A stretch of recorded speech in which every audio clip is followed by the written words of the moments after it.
broadcast. So you had a visit with Mr. Ron Chapman. Okay. Channel 8 has a kind of a monthly luncheon, the first Thursday of every month.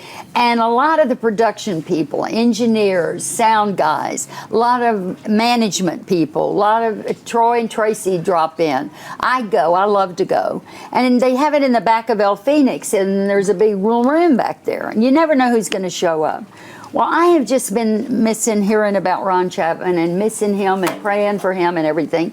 And I'm walking down through the restaurant, and I see the back, and I went, oh, that's Ron. That's Ron.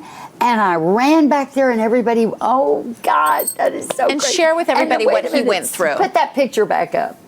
He didn't have a hat on. He didn't have a hat on, but he had that smile on his face. He had that smile on his face.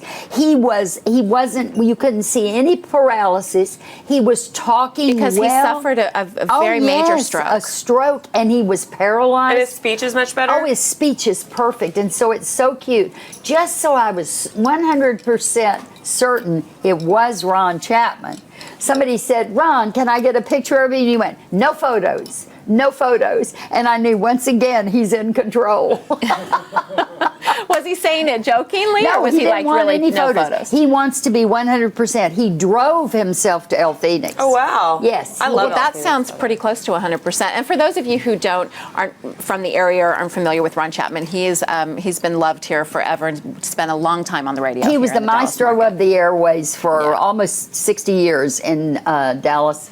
And I'm telling you, there's nobody better. There's nobody more on his game. And Ron Chapman can tell you what is on the street corner of every city and intersection in Fort Worth and Dallas. You know, I heard an interesting comparison recently about Ron Chapman and your relationship, that for people are like from my generation, that it's kind of like Kid Craddock and Kelly Raspberry. It's like that was your generation. Y'all were the Kid Craddock and Kelly Raspberry of like that generation. Yeah, we were. Because like I loved growing up listening to like Kid Craddock and Kelly Raspberry, and like I adore them and as people, and so it's like. And you grew up with. And like how my mom feels about like you and Ron Chapman, like I feel about like Kid Craddock and Kelly Raspberry. Yeah, that's and a Ron good comparison. had a lot of great teammates. He started as Irving and Harrigan and different.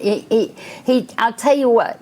He has the best work ethic of anybody I have ever seen. He expects the best from you, and by golly, it lifts you up. Well, it made you better, don't you think? It made me a lot better. Yeah. And don't you think when you're working with people that challenge you, then it creates.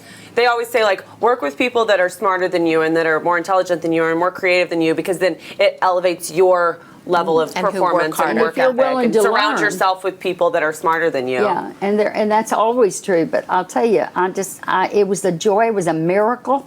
And he watches his show sometime. You know, he does. And well, good morning, Ron. Hi, Ron. And so glad that you're getting better, and can't wait to see you at 100%. And I'm assuming that at 100%. See, that's a great picture. He's got to come. He's got to come on the show when he's 100%. You'll work on that, right? He is so good. He's so good. Well, I'm so excited you got to see him. I am too.